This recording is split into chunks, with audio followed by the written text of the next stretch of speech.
Coming to you live across the galaxy, from Coruscant to Dagobah, Hoth to Mustafar. It's time for Will of the Force Live with your host, Will Diamond.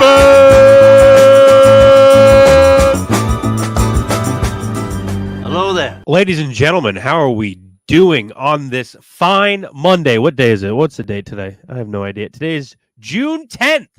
It is currently 6:33 p.m. We are live across the galaxy. Ladies and gentlemen, happy to have you here. Thank you so much. Okay, currently, before you do anything, we've got a poll right now in the chat on YouTube. Sorry if you're watching this on Twitter. It's on YouTube. Right now, what we've got, Yoda. This is a very cool poster, right? This is not news, okay, before you see this. This is not updated news where Yoda is going to be in the Acolyte. I know this poster looks like that. Homie on Instagram made this. Very cool. I reposted it maybe an hour or two ago. But in chat right now, poll. Right now, we've got, there's already 12 votes. Should Yoda show up in the Acolyte? And we'll talk about it a little bit later. But I just want to know from you, do you think that Yoda should appear in the Acolyte? Answer those questions. We'll pop in later. We'll talk about it. How's everybody feeling? How's everybody doing? We got 17 people here. We're live and alive. Gianni is here. What's up, dude? Nice to see ya. Victoria is here. How we doing? What up? My name is Jeff. Let's go. How we doing? How we doing? Mike, dude. Is that even a question? Yeah, I know. Coming from the guy who's got Yoda as his avatar. Ryan, how we feeling? Hey, my buddy Rob. What's up? Creator formerly known as Diamond Figs. I'm a huge fan. Hope to meet you someday. Yeah, dude. It's almost like we were just talking about that a week ago. What's up, man? Happy to have you here. Daniel's here. Happy Monday. Yeah, I know. It's Monday's almost over. I hope everybody had a good start to their week. Zeus is here. How we doing? Raleigh's here. We'll talk about this in a little bit. I'd rather have a show set when the Sith rivaled the Jedi's numbers and the wars they fought. Ooh, the Sith Wars. We want to show about the Sith Wars, eh? We'll be talking about stuff that might happen not before the Acolyte, but after the Acolyte, that takes place before the Acolyte here in a little bit. Just looking at the run of show. We got a few things to talk about. I'll plug it now. Gabriel Estrada will be here in a little bit. You might know him as Star Wars Replicas. If you follow him on TikTok, you probably do, because he's got 500,000. He's got 500,000 followers on TikTok. Gabe's the best. Star Wars Replicas. He's got an incredible collection. He actually met Dave Filoni more times than every other Star Wars fan ever has in the last month. He's a great dude. He'll be popping in here a little bit after we go over some news. Oh, let's go, dude. The people are rolling in. How are we feeling? I'd rather have a show about anything else and run by anyone. All right. We'll talk about that a little bit later, Scott. But, okay. So right now we've got 15 votes. So far we got 67% for duh. Okay. Let's talk about the poll real quick. There's 3 options. All right. Now you might be thinking, hey, yes or no question. Should Yoda appear in the Acolyte? We've got 3 options. Okay. Duh. Yeah, obviously. Show me the oldest Jedi Master, 900 years old. You looked as good. You blah, blah, blah. That sounded like Kermit. Duh. First off, not at all. No, I don't think Yoda should be in the Acolyte. Now, remember, the question is should, not will he be, or do you want to be? Okay, it's should. Does it make sense for Yoda to pop up? Yes. Do you think he will? That's a different question. But the last one that I currently agree with, which it's tied up with not at all right now, is I'd prefer Hu Yang, and that's my sleeper pick for who I want to see in the Acolyte that's existing from other media. I'm a big Hu Yang guy. I love that droid. Honestly, after seeing him in Ahsoka, I loved him in the Clone Wars, but after seeing him in Ahsoka, Hu Yang might have jumped up to my number 2 spot for droids. We'll talk about that later. Okay, guys. Oh, what's up? Assuming this is Grayson. Hey, buddy. Hu Yang on top. See, Grayson gets it. Could be Cole, but I doubt it's Cole. Could be Grayson. Could be Cole. Grayson, I'm pretty sure it's Grayson. What's up, dude? If you're not already subscribed to Mortis FM, go do that right now. Right now. I don't even care if you leave this stream. Go subscribe to Mortis FM. Had a great not first episode, but most recent episode discussing the Acolyte. They are more articulate and smarter than I will ever be when it comes to being a Star Wars fan. They're great. They have awesome conversations. But first things first that we will start off with, ladies and germs, the Acolyte. Now, last week, I posted about this at the end of the week, Thursday, Wednesday, whichever day it was. On Rotten Tomatoes, the score was 93%. It was certified fresh. The score has recently gone down to 90% as of just checking when I made this graphic, like an hour ago, maybe. So the Rotten Tomatoes score is going down. There's also that thing of like, hey, how accurate is Rotten Tomatoes at all? There's also the thing of, which I would love to talk about, is the audience score that's currently happening about the Acolyte. Now, this is a fun show, and we have fun here. I'm a fun guy. I'm a mushroom. I'm an algae. I'm a mold. We have fun here. But if I can be serious, super weird vibes this week after the Acolyte came out, to be completely honest with you. A lot of Acolyte-related posts that I put out, a lot of people put out. Comment sections have been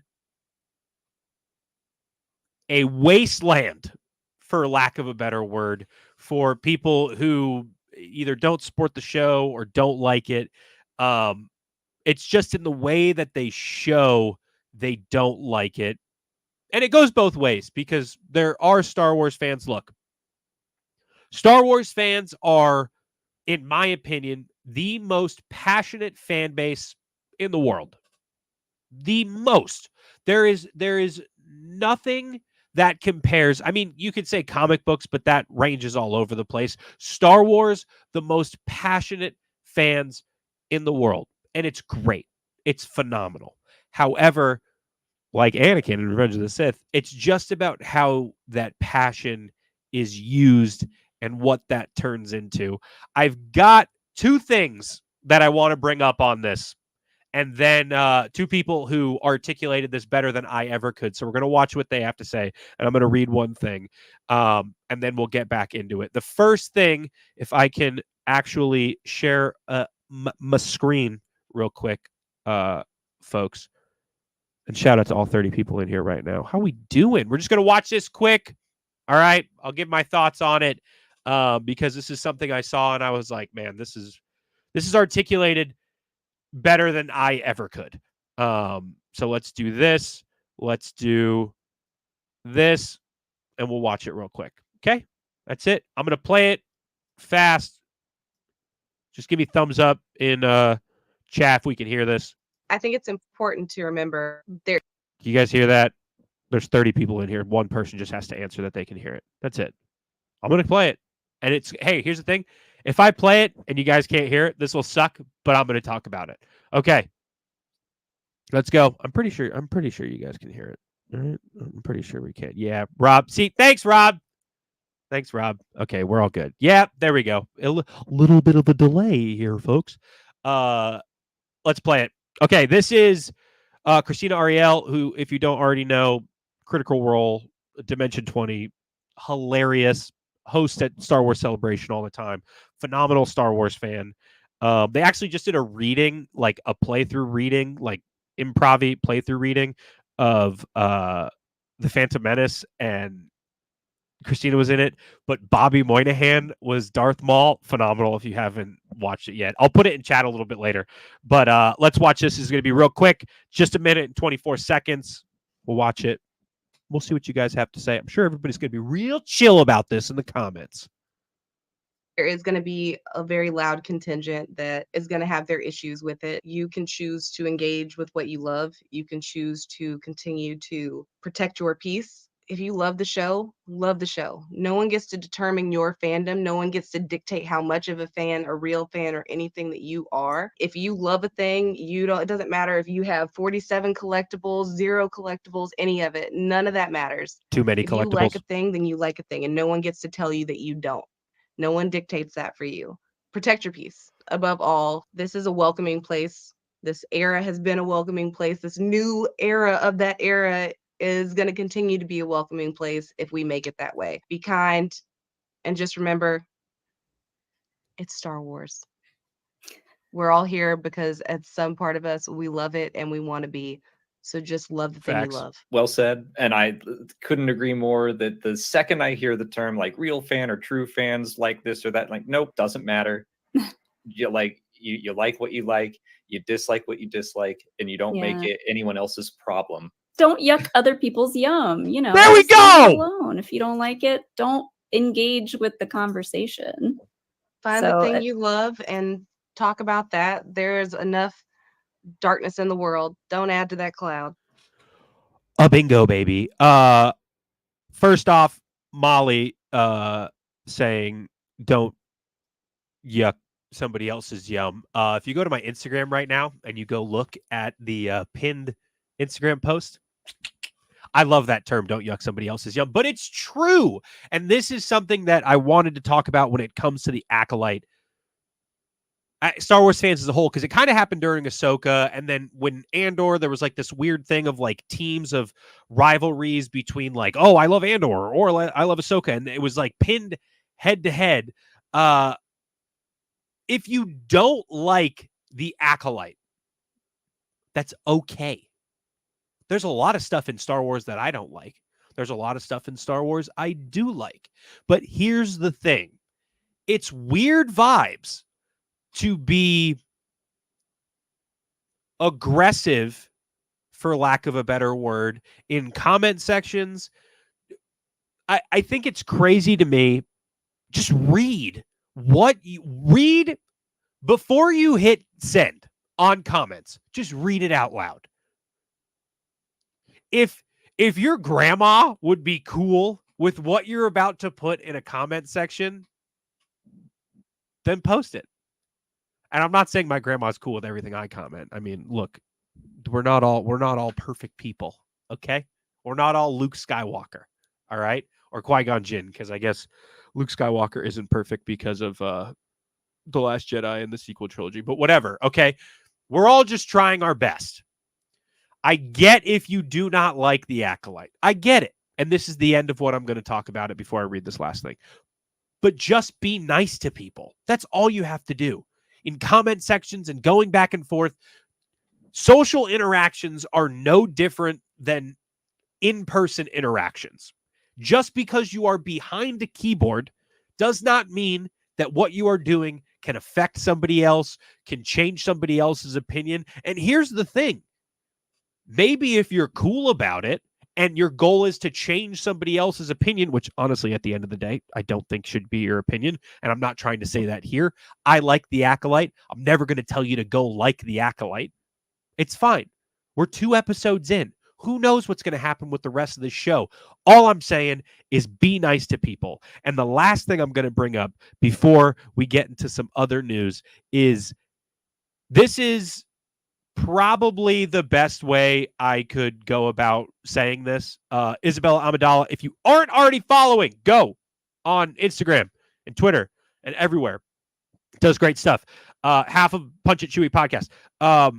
I mean this in the nicest way possible. If you no longer enjoy Star Wars, you should just take a break. Step back from the fandom. Focus on your fave parts of the franchise, which is a huge part of what I think is really the goal here with Star Wars fans, is just focus on what you like and focus. What's my favorite quote, guys? Your focus determines your reality. Just focus on what you like rather than what you don't. Being hateful and harassing people online because you do not like a Star Wars project is not the solution. Star Wars' greatest lesson is to let go of hate, facts, and not let it define you. If Darth Vader can accept that, so can you. And it just so happens to be my favorite movie, favorite Star Wars movie, and a portion of my favorite scene. I mean, you could really take this whole interaction from the time where Luke throws his lightsaber and all of this as my favorite. I love Return of the Jedi, if you don't already know. It's you see that? You see that right there? I love Return of the Jedi. But really, that's the whole thing. And look, I'm not telling you to follow Isabella if you aren't already. Does great stuff. I'm not trying to preach at you. I'm not trying to pontificate, to use a Steve Harvey word. Just be nice to people. That's all it is. And when you go and watch The Acolyte this week, if you plan to, if you don't, dude, nobody's forcing you. Just be nice about it, because some people, dude, there are people who are watching The Acolyte, and at the end of The Acolyte, it's going to be their favorite Star Wars ever. You could watch it. You sitting on your toilet watching me right now. It could be your least favorite Star Wars ever. Regardless, you don't have to be whack to people, dude. That's really it. That's all I got to say about that. Something that was weird this week, that, well, not necessarily weird, and I think we all kind of expected it. Andor season 2 will have 12 episodes. Tony Gilroy is back. His brother Dan is back. Bo Willimon is back.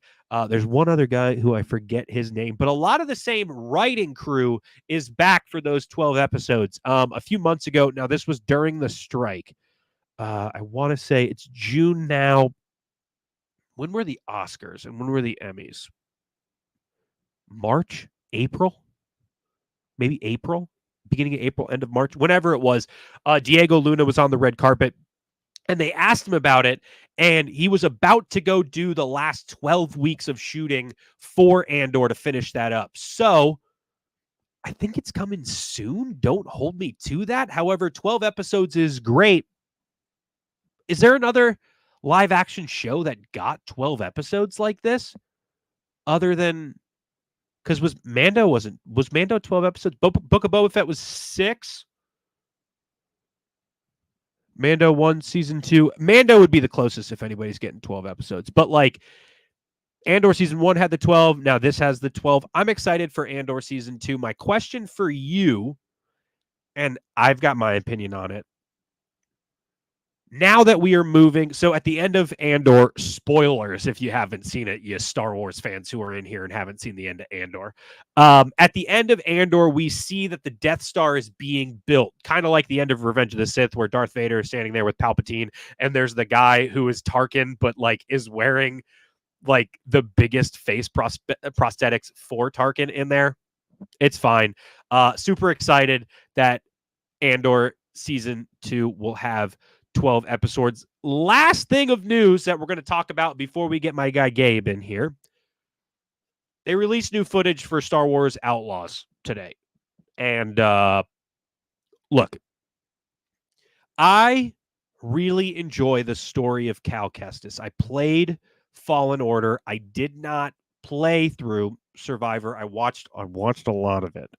I watched the entire story, to be honest with you. And I loved it, dude. Cal Kestis is such a great, like that story is such a great, what more could you want for an addition to the Star Wars timeline? I love it. Now, K-Vess here and Kix is the cereal. Nix, the new footage that we saw for Outlaws makes it look very cool. And I am sold on it only because Star Wars Underground, bounty hunters, crime syndicates. You got the Black Sun, you got the Pikes, you got Crimson Dawn. Dude, it looks fun. And it's set between episode 5 and episode 6. Reach of what I think is going to happen in Outlaws. Obviously, you see Han Solo frozen in carbonite in one of the trailers. If you have not watched the trailers, it looks really fun. People were kind of dogging on it when it came out. I wasn't necessarily excited for it. I was like, oh, cool. I'm excited to learn more about it. But from what we saw today, it looks very cool. And this might be the first time I buy a Star Wars game in a very long time. Honestly, since Fallen Order, I think that was the last like story Star Wars game I actually bought and played. Outside of Star Wars Hunters, dude, Star Wars Hunters is fun if you don't have the mobile game. I know mobile game is like kind of like selling it short, but it looks fun. And I think the coolest part about what Hunters is going to be, and this made me really excited for it, the dev team came out and said, think of Star Wars Outlaws Empire, so the Empire in Star Wars Outlaws, like the police in GTA, which this guy's a big GTA fan. If you're seen doing crimes, they'll chase you. If you take some of them out, then it gets worse. They'll send death troopers and maybe even worse. So it's like the levels of cops that you get in GTA. The more crap stuff that you do, the more your bounty goes up with the Empire, to the point where like death troopers, or maybe even worse, which like what's worse than death troopers? Like Inquisitors, right? And that's what I was thinking about Andor season 2 is I don't think that Vader will show up in Andor season 2, right? Look, if Andor season 2, if it only gets 2 seasons, it'll end somewhere around where I would assume it will connect somehow to Rogue One. Maybe there's a flash forward in time, whatever. Kind of the beginning of Rogue One. And I don't think we'll see Vader in Andor season 2 because we saw Vader in Rogue One. And that was kind of the big thing for Rogue One. Maybe a cameo or something where he turns around and he's like, you must blah, blah, blah, blah, blah. And he sends the Inquisitors out to go investigate. But that's probably, look, a big thing that people were saying about Andor is like, oh, it's Star Wars, but it doesn't have any lightsabers. But Star Wars is all about lightsabers. I agree with you. I love lightsabers. I got a ton. I literally have a lightsaber tattooed on my arm. But I still really enjoyed Andor. I would say if your best bet to get lightsabers in Andor season 2, unless it's like a weird like Rebels thing where like Kanan shows up, which I highly doubt, or who else, like Cal, right? Like, people would probably explode if Ahsoka showed up, and I don't mean in a good way. I would love it, but like people would be like, "Oh, they're shoving her into everything," like they always do about her. There's people who got comments on everything, but I would say your best bet to see lightsabers in Andor season 2 is probably the Inquisitorius, going to investigate, because as stuff ramps up with the Death Star plans and getting the Death Star plans, and bro, imagine if we see some Bothans, dude. Many Bothans were lost in the getting of the dude. Imagine we see some Bothans. That'd be sick. I'm excited, but let's hang out and chat a little bit. We got 47 people here watching. How we doing, ladies and germs? Let's see what everybody has to say. The chat is, as you say, popping off. Sklee Beans here. What's up, dude? How we doing? Victoria, we love Isabella. She's speaking facts. Yeah, dude, I love that. And here's the thing. Look, you could probably say anything and then show me the end of Return of the Jedi and be like, all right, I'm listening. But yeah, no, super facts. Gianni, couldn't agree more. Sometimes we outgrow something. If you outgrow Star Wars, that's okay. Just move on. The beautiful part about media is that the stuff you fell in love with, Star Wars in the beginning, still exists. I agree. Dude, my room is filled with Star Wars stuff. You won't see a lot of sequel stuff, but it's a whole lot of fun. Okay? And you know what else is a whole lot of fun? We're going to talk about it. Guys, he just flew in all the way from, oh, I didn't ask him what planet he wanted to say he was flying in from. Darn it! Ruined it! Gabe is here. You're probably, if you're one of the 50 people watching this right now, you are 100% already either subscribed to him, following him on Instagram, or following him on TikTok, because currently he's got close to 150,000 followers on Instagram. He's got over 500,000 TikTok followers and 45, close to 50,000 subs on YouTube. Ladies and gentlemen, we welcome to the show a dude who I think, and I'll say it, I know a lot of guys with good Star Wars collections, might have the best Star Wars collection I've ever seen. Controversial! Gabe's here. What's up, dude? What's up, man? That was the best intro I've ever had. Wow, thank you so much, man. Clip it. Everybody else who has Gabe on their podcast, clip it and watch that. The best intro he's ever gotten. Hands down, man. Hands How we down. feeling, dude? Nice to see you. Great seeing you, man. Thanks for having me on, man. I really Of appreciate course. Now, Gabe, you have had like not only the busiest, but like probably the coolest last month as a Star Wars fan of all time. I'm just gonna list some names: Dave Filoni, Rosario Dawson, Hayden Christensen, Amanis Fondi. I could continue going if I had 9 hands or 4 arms like General Grievous. Gabe, the Acolyte premiere. Yeah. And then you got to listen to that talk with and meet Dave again with Hayden and Rosario to talk about Ahsoka. Why don't you talk a little bit about the experiences that you just had, just because it's way more cool than anything I'm about to say. Absolutely. Yeah, insane, man. The last month or so has been insane for me, just in general. So it all started. It's like it all started a long time ago in a galaxy far, far away. And it really was. One day I get a notification on TikTok, and it's like Star Wars has followed you. But you got to keep in mind, like, on TikTok, you could change your name to pretty much whatever you want. So I get that a lot. Like, you'll see like Star Wars, and I'm like, oh, that's not really Star Wars. You click on it.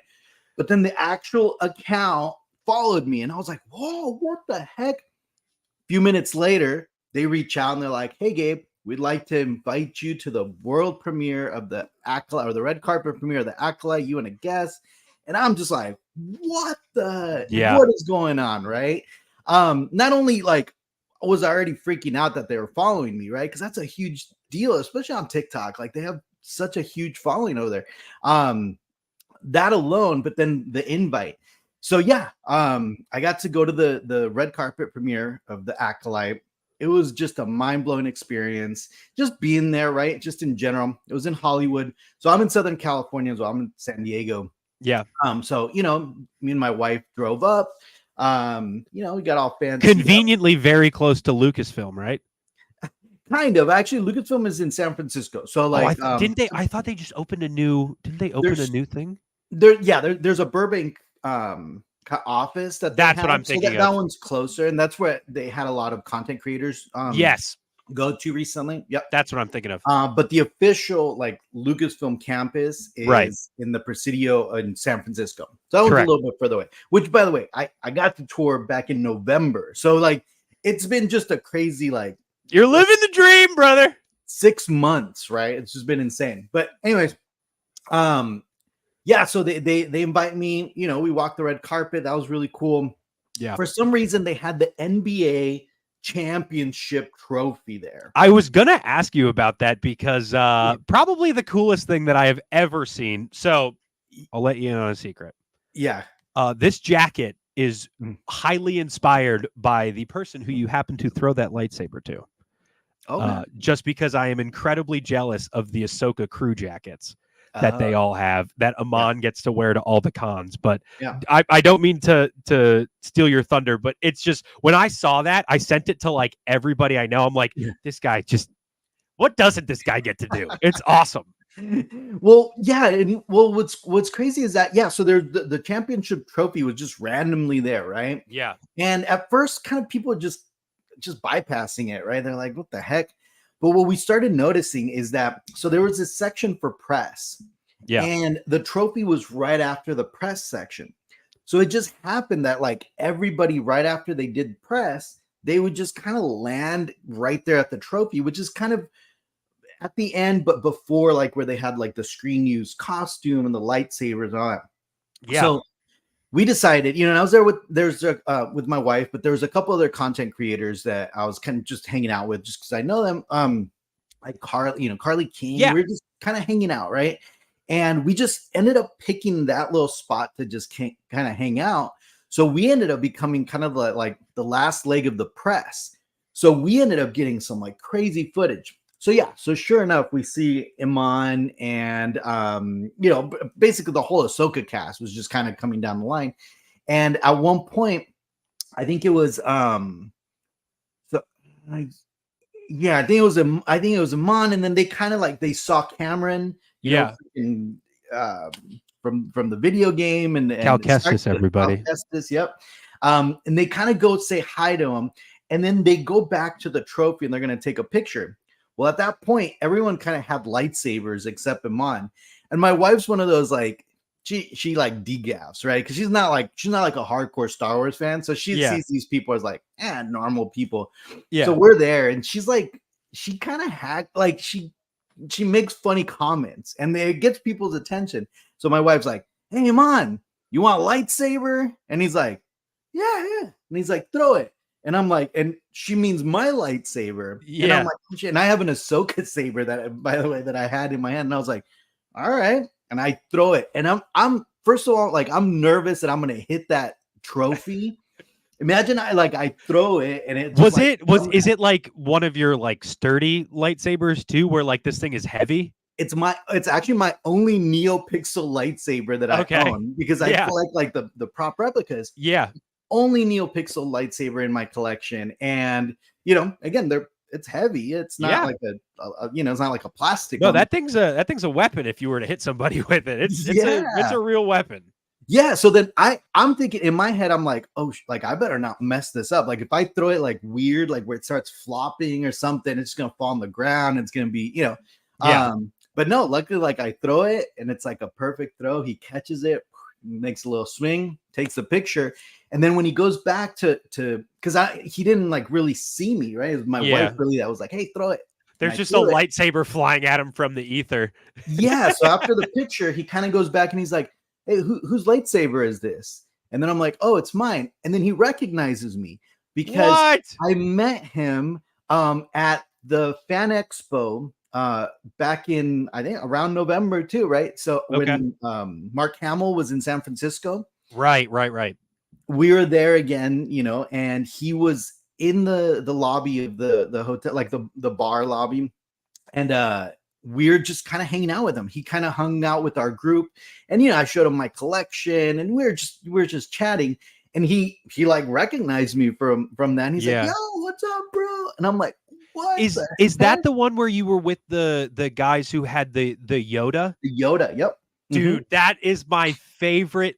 Okay, so I tweeted this out the other day. If I had like a want of like a weird, I always throw out like, look, I don't have great theories when it comes to Star Wars, but I always throw out like weird connections or like, ooh, this would be cool if this character popped up.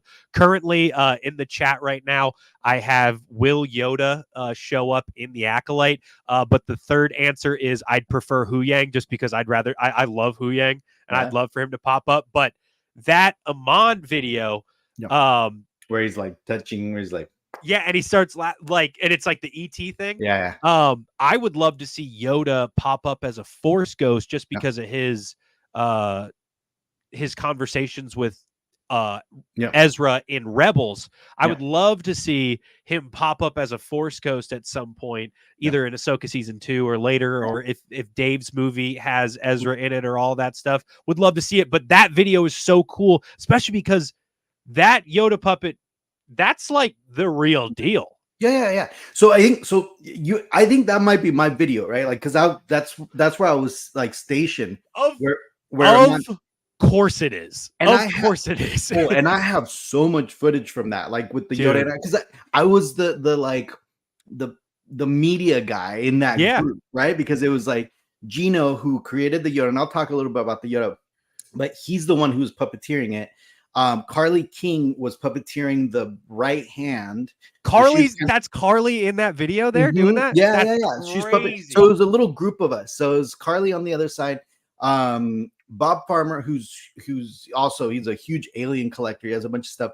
He's controlling the remote control, like for the eyes and like the, you know, everything.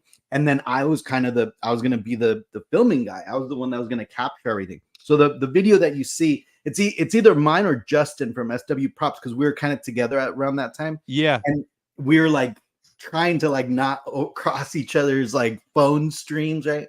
But anyways, that was a great moment when he was like, like using the Force with Yoda. That's so cool, dude.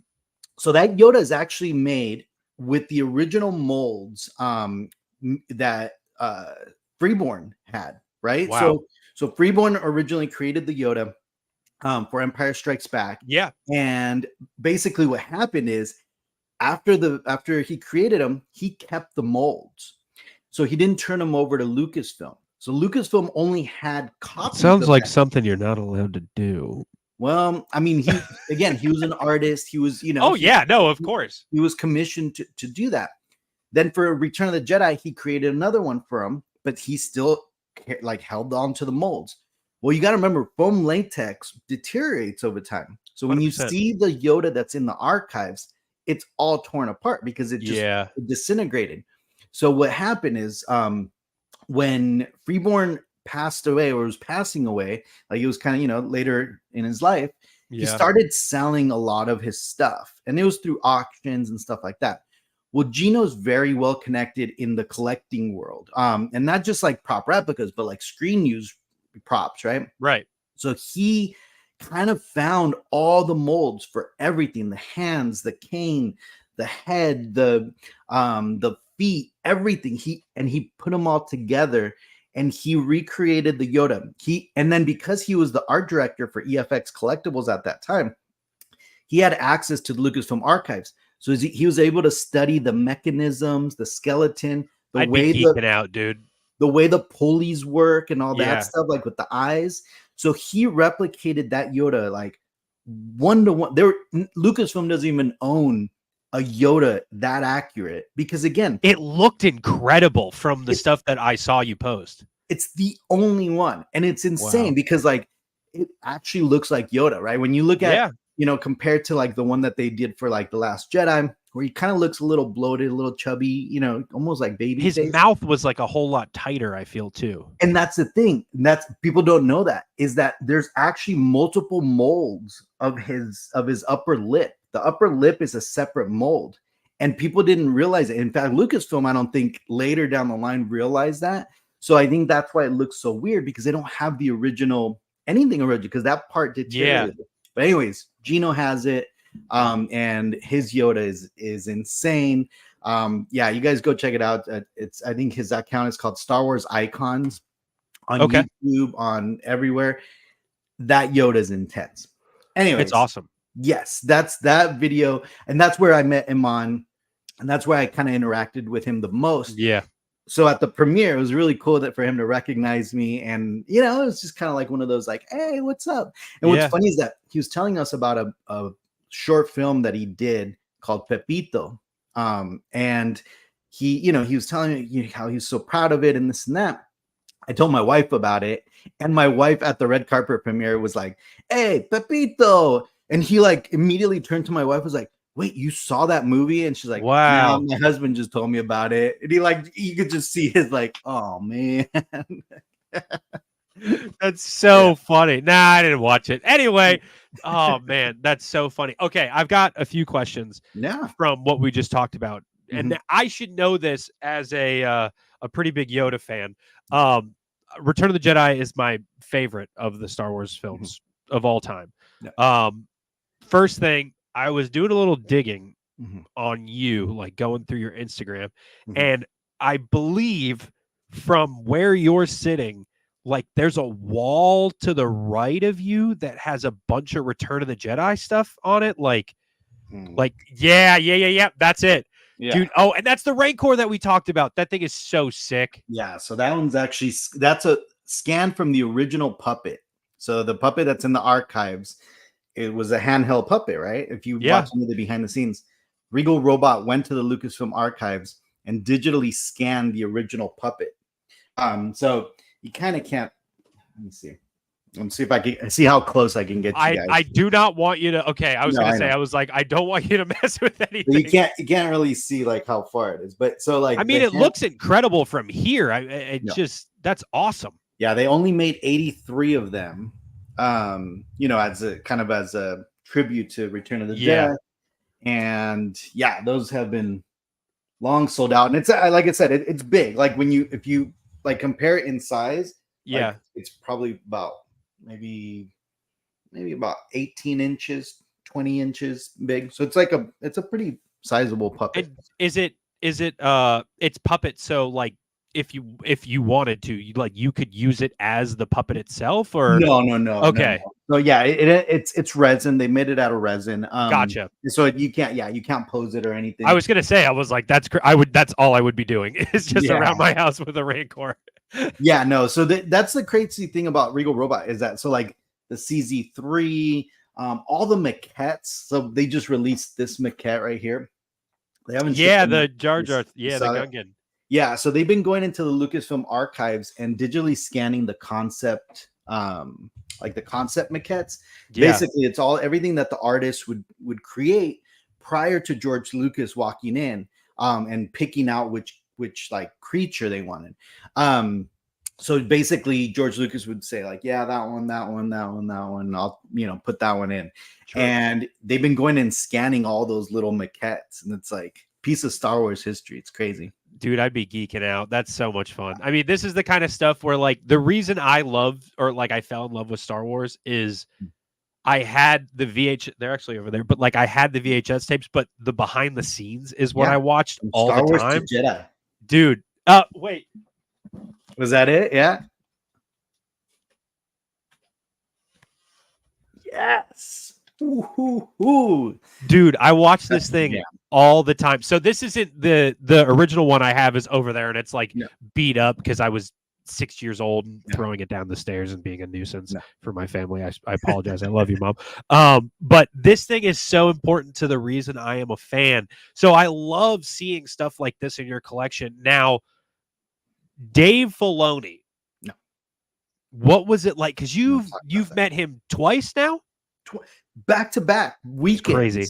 Like I'd never met him ever, right? And I think at Celebration, a couple times it's like, oh, like Dave Filoni's walking around. I was like, oh, let me find him.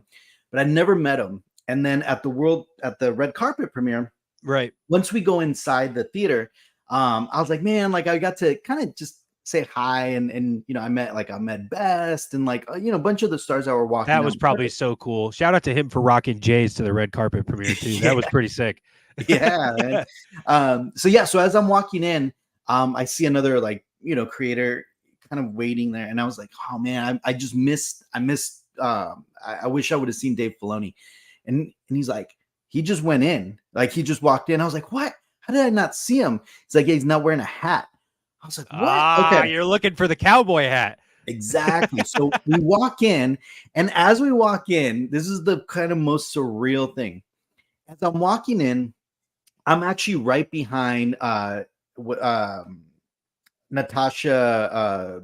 Bordizzo. Yeah. Bordizzo. Yeah. I'm actually almost right behind her, and I'm walking right behind her, and I on the side, I pass freaking Shin Hadi. Yeah. What's her name? Ivana Sanko. Ivanka. So I'm just like, she's just getting her popcorn like at the little counter, and I just pass right by her, and I'm like, what the heck? Yeah. And I keep on going, and my wife is like, she's like, I think I see him. He's over there by the bathroom, and it's like literally right behind the popcorn counter. Right. And I like go over there, and Natasha goes and starts talking to him, and I'm like, oh shit, it is Dave Filoni, and no one's like around him except for Natasha. Like it's just him and Natasha just chatting, and I'm like, man, I was like telling my wife, I was like, why don't you pretend to go to the bathroom, and then I'll just kind of be like, oh, like casually be like, oh, hey, Dave, like But so as we were walking over there, he's kind of finishing up his conversation with Natasha, and he turns, and as he turns, I'm like, oh, like, hey, like, great to meet you. Like, I'm a big fan. And the funny thing is, I made a comment. I posted on my YouTube, like, my whole experience, just the raw footage. Yeah. And in there, I talk about how, like, for a week prior to that, in my head, I was already running through it. I was like, if I see Dave Filoni, I'm going to show him my collection. I'm like, number two, I'm going to, explain like how much it means that he's doing all this stuff with Star Wars. Yeah. And I was going to have like this whole spiel, and sure enough, I like freeze up because as soon as he turns towards me, I'd be the same way. What the? So I go to like shake his hand, and I'm like, hey, do you mind if I grab a picture? And he's like, yeah, buddy, come here. And like, he grabs it. I do a video, right? Because I'm like, I'm not going to risk a blurry photo. No. So I did a video, and I tell him, I'm like, oh, it's going to be a video. And I like just kind of wrap around. I'm like, oh, cool. Yeah. That's it. It was really short, quick, done, right? Now, and then as soon as I'm done there, I like turn around. I'm like, all right, now I got to go meet Shin Hati because I have like the biggest crush on her. And I'm like, I told my wife, I was like, let's go meet her. So I got to meet her there. Fast forward a week, right? A week goes by. My buddy David, he's an animator for Family Guy and American Dad. So he's part of the, I know. He's part of the Academy and stuff. So he gets to vote on like Emmys and Oscars and stuff like that. They get special invites to like special, just like chats and, you know, special presentations for Academy members, right? Yeah. So he got invited to that Ahsoka one because I think they're doing a big campaign to try to get an Emmy. So he's like, hey, you want to come with me to this panel? I'm like, absolutely, yes. Of The course. panel is Dave Filoni, Rosario Dawson, Hayden Christensen, Natasha again, Doug Chang, and dude, I saw you post that picture with Doug Chang. I listened to interviews with because they're hard to find, but like anytime you can get a Doug Chang interview, like there's that one at Star Wars Celebration from 2 years ago where it's just him on stage. I listen to that for long car rides all the time. I'm so jealous of you, dude. And I'll tell you in a little bit how like my interaction with them. But so, and then the composer of Ahsoka, his name slips, but he's the one who composed the score. Anyways, in my mind, I'm like, all right, we're gonna go watch the episode on the big screen where where they have the flashbacks. I think it's episode 5. Episode 5, right? Which is like the best episode. Like you get. Oh, so that's how they started it. They actually showed the episode first. Yeah, because I think that's the one that they're shooting for the. That's like for a consideration thing. Right, exactly. Okay. For consideration. So we watched that episode. Mind blowing. I don't know why they didn't release Ahsoka in the theaters because they should have. I think that's the only episode that they did put in theaters, like for the small fan event. Yeah, the episode 5. So they put episode 5 in the theater. Shout out my guy Retney's Holocron because he got this. I wasn't able to go, but him and his girlfriend went, and his girlfriend didn't want his, and I was like, please, please, please, please, please, please, please. So he shipped it to me, but I didn't get to see it. I'm so happy you said that because probably the same thing with the Acolyte too. Mm-hmm. Star Wars is so intertwined with the big screen that was probably an awesome experience. Dude, remember that scene where like the camera's kind of going like on the ocean and then you see like they're looking for Ahsoka, right? Yes, and the ghost is flying over. Yeah. Dude, cinematically, that shot gave me chills. Like it was just such a beautiful shot, and it goes up in the mountain. You see the ghost.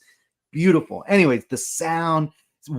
That's probably the part that I'm most jealous of is just listening to it. Well, and then the Clone Wars flashbacks, seeing it on the big screen, I was like, holy crap, this is crazy. So anyway, in my mind, I'm like, of course I want to watch that episode and I want to watch this panel, right? Right. So that was it. We go and we watch the panel, and then afterwards, there's like a little reception. Not little, it was a pretty big reception. They had like, hors d'oeuvres, and everyone's just kind of hanging around. I turn and I see Doug Chang, and he's the only one because we didn't know if the stars were going to come and intermingle with like, just the crowd. Right. But Doug Chang did. So we got to meet him. I actually showed him my collection. He was like, oh my God, that's beautiful. That is amazing. That's so cool. So then in the back room, they have the costumes, right? They have like the Ahsoka costumes and like one of the like the Night Sisters costumes, and they have like, basically all the costumes. Yeah. And there's a huge line because it's blocked off. Yeah, and you could see it. There are clear windows, and everyone's rumbling. Everyone's like talking like, oh, like we see the stars back there. We see Dave Filoni back there. Hey, Rosario Dawson's back there, but it's closed to the public. Or to the members of the event. So it was a private meet and greet for like the top people and for like the industry people that worked on the film. So as we're waiting in line in this whole crowd, my buddy David sees his friend Shane, his friend Shane happens to be a director for one of the Pixar short or like the Pixar shows, the Monsters at Work. Oh, anyways, I loved it. he played hockey with Dave Filoni. So right when we meet him, he's like, guys, come with me. And we're like, wait, but we're in line. Like, I want to see the costumes. He's like, come with me. So he pulls me and my friend David, and we're walking around, and some lady comes up and she's like, yeah, come on. Yeah, we're talking to, Dave's assistant and this and that. And I'm like, what's going on? They take us through the back, all around and into this private event. Turns out Shane, who's David's friend, my friend David's friend, is like super close with Dave Filoni. Like I said, they played hockey together. Of course he is. And he happened to like message him, and then he told his assistant to get him and his guests back there. And in fact, you needed a special lanyard, and they're like, no, they can't come back. And I kid you not, when the lady was like, no, they're guests of Dave. And I'm like, I look around like, did anyone hear that? Like, I'm the guest of Dave. Like, that's guest right. of Dave, baby. I would change my username to guest of Dave. Oh my God. So yeah, we get put into this private meet and greet, and there's only like 10 people back there. And they're like, yeah, they're finishing up. If you guys want to go meet them, take a picture. And I'm like, oh my God. So I go around, I tell my buddy Justin, I'm like, hey, can you film this interaction for me, please? Yeah. So he's doing like the behind the scenes like footage. I go there. Immediately, the first one's Hayden. I go and give him a handshake, and he has one of these handshakes where like he keeps on going, like he did. It's not like a quick one, like he just keeps on like shaking. And he's I'm just like, happy to see you. No, I mean, I think he's just nice. He's Canadian, Canadian, of course. He's just a nice guy, and he was just like, great, yeah, great to meet you. Even though I met him at Disney a few months prior. But yeah, I saw that too, where he was just like at the park. Just at the park. But of course, he's not gonna remember me. So I'm like, oh, great to meet you. I'm a big fan, this and that. He's like, oh yeah, thanks. The next one was Dave Filoni and Rosario. They're in the middle. I'm wearing an Ahsoka shirt. And so like they see my shirt, and Rosario's like, whoa, what? And I like I think the video shows it. I like flash her. I'm like, boom, yeah. Show my shirt. And she's like, oh my God. She goes in for the hug. She's like, hugging me. And I'm like, what is going on? And what a cool experience, dude. As I'm hugging her, Natasha's on the other side, right? And she's looking, and she's like, oh my God, hey, where do I know you from? You look very familiar. This is as we're going to take a picture. And I'm like, I met you at the premiere last week. She's like, that's right. Yeah. And you could see me. Like, if you'd see the video. At the end of the video, I was going to ask, I actually have that written down. I was like, you start talking, like you lean over, and then you're like, oh, well, it looks like you go, like, well, actually, yeah, that's so funny that's what it was. So that's the conversation I'm having with Natasha. And you could actually tell, like, Dave Filoni's like, come on, buddy, like, hurry up. It's like, I'm like talking to them, and behind me is Dave, like, come on, like, take your picture kind of deal, right? Yeah. And I'm like, all right, cool. Take our picture.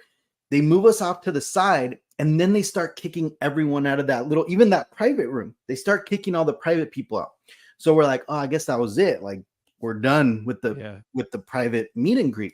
Worth it just for that, though. No, it wasn't. For us, it wasn't over. So what happens is his assistant comes by, and she's like, no, you wait here. All the security's like, no, everyone needs to move. Everyone needs to go. So we're kind of just like in limbo. The assistant's like, no, come back to like the green room, which is a patio. We walk in the green room, and I this is mind blowing. I walk in, see Hayden Christensen, and I don't know. He's smoking a cigarette. I'm sure people know that he smokes cigarettes. So yeah, I'll say it. Look to the left. It's just Hayden Christensen by himself smoking a cigarette. My friend David makes a beeline straight to him and starts chatting with him. Right in front of me is a couch with Rosario Dawson and Natasha chatting, and I think they're her agents. Maybe 2 agents are there. That's it. 4 people right there. Right in front is Dave Filoni, and our friend Shane goes straight to Dave Filoni, And like I look to the right, and there's two. I think no, there's like 3 Star Wars PR people. One of them I happen to know, so I'm like, oh, let me go talk to AJ, just so I could feel like I'm not an imposter back here. Like, so I go talk to the StarWars.com people, but like at one point I like look over, and in the patio, like I said, it's only maybe 8 of us, 9 of us, and half of those are the celebs. Yeah. And I'm just like, what's going on? And I'm like, just a fly on the wall listening to Dave Filoni and our friend Shane talk about hockey, and like they're reminiscing about like this and that. Hayden Christensen eventually comes back and he's like, hey Dave, I gotta go, like head out. But I'm like right next to Dave Filoni. I'm right there. So like he says bye to me too, like I'm somebody. Like he's just like, oh gee, I'll see you later. And I'm like, what the hell is going on? But anyways, that was like peak, like what the hell is happening? That's like a Renaissance painting of like all of the cool people in Star Wars right now, dude, that you just got to witness in real life. That's crazy. It was nuts, dude. Like that was just the top. And by the way, and then when I say I had a crazy month, so the week prior or 2 weeks prior, I actually got to go up to San Francisco and got to hang out for a whole day with Lawrence Noble. And for anyone that doesn't know who Lawrence Noble is, he's the sculptor of the famous Yoda statue that's outside of Lucasfilm. The big fountain. The fountain. Well, there's a bunch of them, right? They made 6 APs. And number 6 out of 6 belongs to George Lucas. They gifted it to him, and that's the one that's at Skywalker Ranch. I got to go see, the process because he's working on some statues for the Lucas Museum. So I got to like hang out. Wow, dude, that's exclusive stuff. Dude. I mean, you probably can't talk about what you saw there, but like the George Lucas Museum thing is just like, it's always in the back of my mind with stuff like this of like, what's going to end up there? Because it's going to be like a haven for like people like us who are like obviously movie fans, but obviously like Lucasfilm, like Star Wars, and even like, I know you're an Indiana Jones guy. I'm a huge Indiana Jones guy myself. Like just stuff like that of being able to learn, and like Dark Crystal and all of that stuff. I'm very interested to see all of that. I'm telling you, man, like I've hit peak in Star Wars fandom this last month. That's it. I'm done. That's like, awesome. I'm gonna turn off all my social media accounts. I'm done. Don't do that, because we need to see it. We all live through Gabe being able to do this, because dude, every time you post something like that, there'll be like 4 different group chats where I'm in where I'm like, look what Gabe's doing. Like we're all just sitting here. We're like, oh man. I mean, if the thing is, like, if we can't do it, at least Gabe can. And 100%, like you absolutely deserve it. Not only because of the work that you put in for like your content, but also like, dude, you love this stuff. And those are the people who, fans like yourself, are the people who deserve to be rewarded with these incredible experiences, because experiencing Star Wars was the first incredible experience most of us as fans already had. So it's very cool. Like I am like, as like a distant cousin, I'm like proud. I'm like, yeah, Gabe, let's go. We got to do that, dude. It's so much fun. Now, question for you, because we just had the first 2 episodes of The Acolyte at the red carpet premiere. Did you see the first 2 or the first 4? Just the first 2. First 2. Okay, so you're on the same track as the rest of us outside of the 9 Lucasfilm group who knows what happens next. For the next few episodes. I think I know the answer to this. However, if you had to pick something from The Acolyte right now that you saw from the first 2 episodes, what are you adding to your collection? I think I already know. Yeah, I need Pip. Yeah, there it is. I need Pip in my collection. He's gonna be in my collection. There's already a Pip builders group happening. They've already 3D modeled it. They've already these guys are insane. You know what? Actually, I saw my my friend through Star Wars, Hunter, Jay Guy. Yeah, he posted that. He actually I'll run the commercial here in a little bit just so you can watch it. Last week last week we were sponsored by a alien cream called Trandashal, which is to help aliens with scaly, flaky skin. You know, it's just to help them. Yeah. And Hunter was in his Bosk hands and Yeah. face as the Oh, Trandoshan that's in that funny. commercial. I'll His run it boss- here at the end just so you could watch it. He's a great dude. Yeah. He His was boss costume is beautiful. crazy. I think he's wearing like a sweater in the hand, so he just looks like a normal Trandoshan. Yeah. He was at MegaCon where I actually met you for the first time. Was at that 501st area. I think he was there. Yeah. That's really cool. That's actually where the first time I met him in person because we went to Mosh Isley. Yeah. The emo punk. He was Bosk for Mos Eisley too, right? Right. Yeah. That's awesome. So that was pretty cool. That I got to meet him, but yeah, he's actually the one who told me that there was a group, a builders group. So I'm like, because I'm part of the R2 Builders Club. Like I built my R2. Here's my R2. You built it? Oh, Yeah. what's up, R2? That's just R2D2. Like, yeah. So if you were to go down the street, you're like, oh, that's art. Like, if I was in a grocery store and that walked up to me, I'm like, oh, this isn't a toy. Like, that's R2D2 is here from space. That's crazy, dude. So I built my R2 myself. And again, there's so many like talented just builders in those groups. They are artists when it comes to that stuff. Like that's most of what I follow is like dudes like yourself who have these incredible collections, and then like the guys who build the pieces for the collections, just because like getting your hands dirty. Originally what I wanted to do was I wanted to be a claymation artist. That's the first thing I was like, when my parents were like, oh, what do you want to do for career day? I was like, oh, I want to be claymation. So like nerd over here. But so thank you for indulging me with this conversation because I'm geeking out. Me and you can have a long conversation because that's also, I love the behind the scenes stuff. I love the like stop motion stuff. I could show you some crazy stuff in here because, obviously Phil Tippett, he's the stop motion god, right? A lot of the pieces come from his work. Absolutely. Regal Robot. And in fact, it's crazy. Like one day, same thing on like Instagram. One day I get like a notification and it's like, Phil Tippett invited you to like do a collaboration post. And I'm like, what? And like, I like check my Instagram. I'm like, wait, Phil Tippett's following me. Number one, like number two, dude, that's the Rancor guy.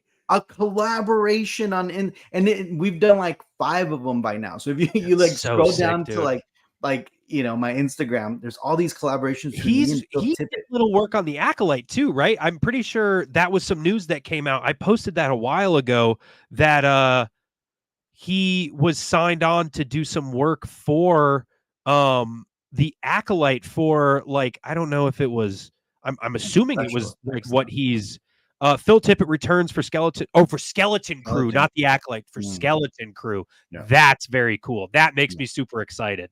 Yeah. I'm kind of curious to see what they're going to do. Cause I mean, if that means they're going to do some type of practical, although Tippett Studios also does digital, but I'd hope they'll do some practical stuff. That'd be really, that's part of the charm of Star Wars, at least for me. Like I love the prequels, but the original trilogy is and I can see from your collection, you kind of feel the same way, but like the original trilogy is it's so charming in the things like the Tauntauns and the Rancor and the puppets and Jabba and how practical everything is. And that's such a big reason why I really enjoyed from what I've seen of the Acolyte is just from the set design. Like I sound like a broken record now, and people who follow me know this, like the world and the systems and the planets that they go to, it all feels so lived in. It's incredible. I love it. Which is it's kind of funny because like you see like, and again, like Star Wars fans, we're Star Wars fans, right? We're gonna complain. But like it's funny how like I thought the same thing. When I first saw them, I'm like, wow, like the sets look really good. Like they look lived in, but then like you get a lot of like, there's a big backlash saying like stuff looked new. And I was like, I don't really see it. Maybe the costumes, but I don't really see that. But the costumes are supposed to look new. Like Also, too, like there's that. I mean, I've listened to it 100 times, but like speaking of Doug Chang, who I have to ask you about, you cannot leave without telling me about that Doug Chang stuff. But like, listening to his interviews explaining how he helped George with the prequels because it was supposed to be like neo-futuristic for that time, and everything was supposed to look pristine and clean. I mean, down to the N1, and how just sleek, and how much, obviously George is a big race car and like racing and like drag racing fan, so he wanted it to look like those racers like American Graffiti. But like that's it makes sense that even earlier from that, if the Jedi are supposed to be at their peak, and this is when they are like they're wearing the gold robes and everything, it makes sense why everything looks so clean. I mean, my guy Yord is steam cleaning his stuff in the ship. Like it makes sense when you think about how, like, obviously it's not going to look dirty and dusty like Tatooine does in the original trilogy. Like, it's not Return of the Jedi where it's Jabba's palace and everything is dark. Like, that's why Book of Boba Fett looked that way. But that's very cool that you say that, because I think about that a lot from the perspective of just the way the Acolyte looks. I'm really enjoying it. Yeah, and that was kind of the craziest thing about seeing them on the big screen, right? And again, I it was great that they opened them up to, like, you know, across the country for people to be able to see those first 2 episodes, because I think that is the best way to appreciate that, you know, especially those the first 2 episodes. Again, like the fight scenes and everything, they just felt different to see them on the big screen. So, you know, a lot of people are like, they asked me about like my opinion on the Acolyte on like the first 2 episodes. And I'm like, well, mine is a little biased, because again, I'm giving you my perspective as watching it on the big screen with like audio, and it was just very immersive. Plus I was already like on a high of like emotion, just being like the Star Wars, you know, famous people are like a couple rows away from me. So like I was already, and you already got to interact with all of them, and you're seeing your friends. Like, that's probably, look, it from me watching from the outside, that's what Star Wars experiences are supposed to be. It's because we're all so passionate about it.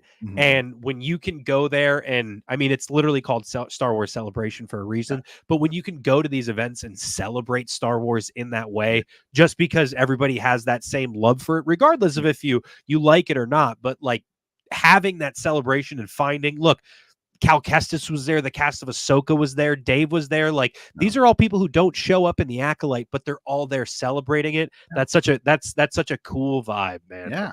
Ahmed Best, like he was just there, like ringing. Of course. Daniel Logan was there. And That's so cool, man. That's cool. That's very cool. Okay.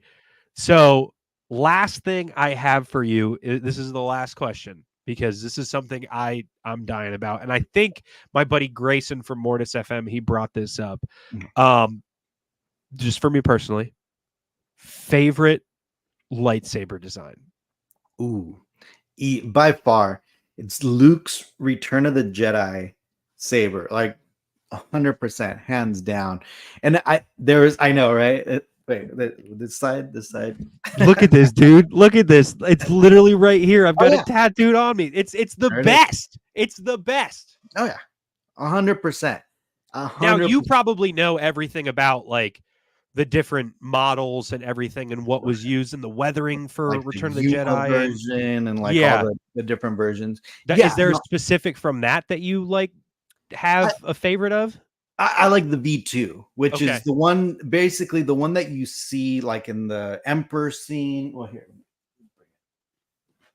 Oh, I'm gonna geek out right now. Yeah. So there's obviously the classic like gold with the gold tip and all that, right? But the V2 is the one that's it's pretty weathered and tattered up. Dude, look at that thing. And that's the one that's mostly seen in, like I said, a lot of the Emperor throne scenes. Yeah. And as you can see, like, you know, this is supposed to be gold, right? But obviously it's all like, it's just busted up and weathered and everything. Yeah. You know, all that's incredible. Patterns. But yeah, so this is the Master Replicas one. that they came out with, and this is probably my favorite right here. Although and again, look, when I talk about these lightsabers, a lot of times people are like, well, there's all these other sabers and all this stuff. Yeah. My collection is really 99% focused on licensed prop replicas. Yeah. And it's very specific. There's only certain companies that were given a license by Lucasfilm to go into the Lucasfilm archives and study the original props. And basically there's a company called Icons that was around like late 90s. There's another one called Elusive Concepts, which did the Han Solo and Carbonite. They actually took a mold of the whole front casting of the Han Solo. And then Master Replicas. Master Replicas was like the golden age of prop replicas because they were pumping out so many replicas. It was at the time when the prequels had just come out. Right. So like they had access to all those lightsabers. They were pumping them out. I just watched your interview with I forget my guy's name from Rebel Scum Con. You were talking about that's his name, and you were talking about the website and how you used .com for like having that database for master replicas. That's so cool. If you haven't already, after this, go watch Gabe's new video and obviously sub on YouTube. If you're sub to me, you're probably sub to Gabe, but if you're not already, go sub to Gabe. But that's super sick, dude. That's awesome. Yeah, man. Yeah. So then the last one's EFX Collectibles, and what I mean and the reason I bring that up is because a lot of times when I'm talking about these lightsabers, I'll be like, oh, like Luke's lightsaber, right? Like I'll say like Luke's lightsaber from Empire Strikes Back, Luke's lightsaber from A New Hope, right? And it's so people funny. Who know will be like, which one? Well, and it's not only that, but I get attacked like on social media because they're like, that's Anakin's lightsaber, and I'm like, yeah. Oh I get that in canon. I get that. Yeah, like sure, again. But growing up with the original, trilogy, regardless of what you want to say, like the lightsaber that Luke has in Empire Strikes Back is Luke's lightsaber, right? And yeah, it was his father's. I get that. But like whenever they came out with the toy or any type, like again, the replicas, it was Luke's lightsaber. Yes. So the V2, that one I always talk about specifically because Master Replicas came out with it. They kind of coined it as the V2. But there's like, I want to say probably like 9 different versions of it, like in the archives, maybe. And there's a couple versions with like the spinning blade and all of that as well. Like, it's super. Yeah. That's my favorite saber of all time. So like, I spend a lot of time. My buddy Grayson and I pretty much go back and forth about Luke's lightsaber at least a couple times a week where we're like, hey, have you seen this? And there's obviously that video of Mark getting to like see the prop replica that he used on screen. Like that's so cool. Oh yeah, like the original. That's awesome, man. That's so much fun, dude. So what's crazy is that's the end. That's our show. I cut these after an hour, but dude, it's long overdue, and we talked about it a while. I'm going to get you for a scene breakdown, which we'll do when you have time, because I know you're a busy guy and you're probably like gonna go to a cookout at Dave's house every weekend now or something. No, this is super fun, man. I can't believe it's already over. Thank you so much for being here. I've got a million questions for you, and we'll definitely do this again. Everybody had everybody's loving you in chat right now, just because look, are you going to post the stream replay? Just because, and seriously, the reason why, in full transparency, you're my first guest on Will of the Force Live. So first inaugural guest for the Monday live streams. But dude, I've been a fan of you for so long. And like a lot of people, I think I probably found you from you on TikTok, just going like this around your room, and everybody's jaw just drops and they drool and their eyes pop out of their heads like Looney Tunes for Star Wars fans. But like, you are such a bright light in the Star Wars community for fans, and like just the standard of how people should not only show off the way they love Star Wars, but the way they respect it. So personally, thank you for your fandom, and I appreciate the hell out of you, dude. I'm so Man. happy that we finally got to do this. This was so long overdue. Absolutely, man. No, thank you. And it's wow, it's an honor to be the first Number guest one, dude. on this. Everybody else will have to compete with Gabe for the best interview spot that we've done so far. But yeah, man, anytime you let me Absolutely. know, man, I had a blast. Absolutely. Gabe, thank you so much for being here. I'm going to run this commercial for everybody, and then we'll call it. That way you can see what nonsense I was talking about. Cool. I apologize for this. Do you suffer from itchy, flaky, scaly skin? Then it's time for you to try Trandashol. Trandashol is the #1 medical dermal lubricant trusted by reptilian humanoids across the galaxy. I used to have dry, flaky, scaly skin. Now that I use Trandashol, however, I'm as smooth as ever. See? With Trandashol's proven solution, you'll be comfortable and back to brutally dismembering Wookiees in no time. Trandashol, an alien's best friend. Trandashol is financially funded by the Pike Syndicate.